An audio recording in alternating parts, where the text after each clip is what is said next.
ये हमारा जो गांव है शेरपुर जो है गांव, आपको पता कल एक बहुत ही भयानक जो है वो फ्लड आया था कल। और मैं तो कहूँगा भगवान का शुक्र है कि एक बहुत बड़ी तबाही होने से बच गई, इंसानी जो कहूँगा, नहीं तो जो ज़मीन है वो तो सारी बर्बाद हो गई है। वहाँ तो पत्थर भर गया, एक उपजाऊ ज़मीन थी वो 400-500 कनाल ज़मीन जो बर्बाद हो गई। लेकिन ये है कि उसके पीछे कारण है, कारण हमारे रोष का कारण ये है कि लगभग 10-12 साल से हम लोग ये बोल रहे हैं कि भाई वहाँ पे एक प्रोटेक्शन बांध बनाया जाए, लेकिन प्रोटेक्शन बांध कोई नहीं बना पा रहा है। और दूसरी बात ये है कि हमारा जो है पहले हमने एक खड्ड है हमारी जो सार खड्ड वाली है, उस खड्ड में क्या आता है कि पहले ये 2 हिस्सों में भगवान ने बांटी हुई है। आपको पता, एक चंदग्राम पर खड्ड थी और शेरपुर खड्ड थी, लेकिन जो खड्ड है चंदग्राम वाली खड्ड उसको टोटली माइनिंग माफिया ने और ये जो प्रॉपर्टी वाले हैं इन लोगों ने इसको बांट दिया, इसको बंद करवा दिया ऊपर से। और कुछ क्रशर वालों का भी रोल है इसमें। और वो उसको जब बंद हुई तो सारे का सारा जो फ्लड है वो कहाँ पड़ रहा है, अब शेरपुर गाँव की तरफ पड़ रहा है। और दूसरी जो मेगा कंपनी जिसने वहाँ काम लगा रखा है, उन्होंने जब वो एक अपना पिलर का काम लगाया तो उन्होंने प्रोटेक्शन जो ईस्टर्न साइड पे जो ज़्यादा कर दी, रेज़ कर दी, और जो वेस्टर्न साइड है इनकी साइड पे वहाँ ढलान कर दी। जब ढलान हो गई तो वहाँ फ्लैश फ्लड आया। आज हमने डीसी साहब से ये सारी बातें की है कि लोगों को मजबूर ना करें कि वो ज़्यादा उग्र हो जाएं। आप एलजी साहब से भी हम बात कहेंगे कि भाई इतना बड़ी उनकी बर्बादी हुई, किसान बड़ी मुश्किल से कर्जे लेकर, किसी ने कोई कर्ज लिया, किसी ने उधार लिया, वो लेकर अपनी फसल लगाता है, वो फसल ही उसकी बर्बाद हो जाएगी तो उसका तो घर बर्बाद हो गया। तो इसलिए उसको कोई एक मुआवजा जो है प्रावधान, चाहे हम नहीं कहते कि फसल का सारी का मुआवजा दो, जो हमारा लगा है कम से कम वही पैसे हमको मिल जाएं, कम से कम आगे किसानी करने के लायक तो रहें। तो इसलिए मैं कहूँगा कि ये जो खड्ड हमारी बर्बाद हो रही है, ये जो चंदग्राम वाली, इसको कंटिन्यू किए जाए। आज ज़रूरी नहीं कि हम बहुत बड़ी बर्बादी देखने के बाद ही दोबारा इसको चालू करवाएंगे। धन्यवाद। डॉक्टर साहब, हर साल पता है कि प्रशासन को कि फ्लड आता है, बरसात आती है, फ्लड आता है, तो इतना नुकसान। देखिए, नालायकी मैं कहूँगा, ये अधिकारी जो हैं इनको अगर ये प्रॉपर तरीके से चीज़ को रेज़ करें, है ना। ये 3-4 पॉइंट है, एक ये हमारा शेरपुर का पॉइंट है, एक वहाँ खंड पालमा का हिरण में पॉइंट है। हर साल इनमें समस्या आती है। इस वर्ष चलो तरनाब में इतना पानी नहीं आया, तो ये है बार बार इनको बोलते हैं कि भाई यहाँ एक प्रोटेक्शन बांध बना दिया जाए ताकि लोगों को परमानेंट हल मिले। मैं कहूँगा कि इतनी लगभग 5-5, 6-6 फुट घरों में पानी था।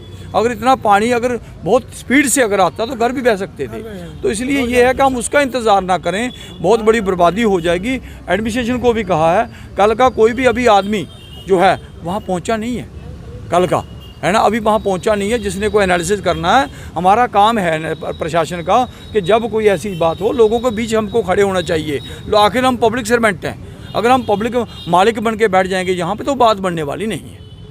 कल के बस भारी बरसात की वजह से ये जो सार खड्ड गेज नंबर 2 और है, जिसको कि गेज नंबर 1 का पानी भी डाल दिया है, वो पानी बेतहाशा पानी था। उस पानी से हमारे गांव की जो ज़मीन थी जिसमें पैडी लगा हुआ था, वो ज़मीन सारी तबाह हुई है। मेगा कंपनी अपना वहाँ पे कंस्ट्रक्शन का काम कर रही है ब्रिज का, तो उनको हमने बार बार रिक्वेस्ट की कि आप टेम्परिंग मत करें इस रिवर बेड के कोर्स से। ये हमारी साथ में जो ज़मीन है इसके लिए आप प्रोटेक्शन दे दीजिए, आप या तो इसमें प्रोटेक्शन एम्बैंकमेंट बनाएं या जो भी कोई हल हो, चैनलाइजेशन करके डीप इसका डिगिंग करके, एक्सकवेशन करके, डीसिल्टिंग करके आप पानी के लिए रास्ता बनाएं ताकि हमारी ज़मीन को नुकसान ना हो। उन्होंने इस पर कोई कान नहीं धरा।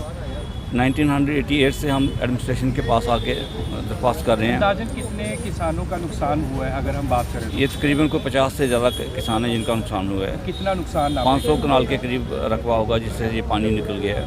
और सिल्टेशन विभाग का अधिकारी वहाँ पर पहुँचा नहीं, अभी नहीं पहुँचे हैं। वो क्या कारण है कि इतने बड़े नुकसान हो गया तो अभी तक विभाग का अधिकारी? वो तो अलग चीज़ है। मैं ये कह रहा हूँ कि 1988 से हम इस केस को परस्यू कर रहे हैं। गवर्नमेंट की तरफ से क्या होता है या एडमिनिस्ट्रेशन की तरफ से वो फर्स्ट एड देते हैं। अगर हम बार बार बोल रहे हैं कि इसकी चैनलाइजेशन करो, 4 किलोमीटर 5 किलोमीटर जितना भी इसका जो area down stream national highway से वो सारा फ्लड हिट प्रोन एरिया है, तो उसको आप ट्रीट कर दीजिए। तो ये क्या करते हैं, कहीं एक प्लग डाल दिया, कहीं आधा प्लग डाल दिया, कहीं 2 प्लग डाल दिए, तो वो फर्स्ट एड दे के अपना टाइम जो है वो पास कर लेते हैं। लेकिन हम लोग जो वहाँ के बाशिंदे हैं, हमारी ज़िंदगी जो है हमेशा ख़तरे में रहती है। पता नहीं रात को कब फ्लड आ जाएगा और कब है ये पानी हमारे मकानों को, हमारी ज़मीनों को, हमारे माल मवेशी को तबाह कर देगा। तो बार बार आज भी डीसी साहब से यही दरख्वास्त की है हमने, उन्होंने एग्री किया है। डीसी साहब का रिस्पांस बहुत अच्छा था और हमें उम्मीद है कि अब इस पर कुछ न कुछ काम ज़रूर होगा।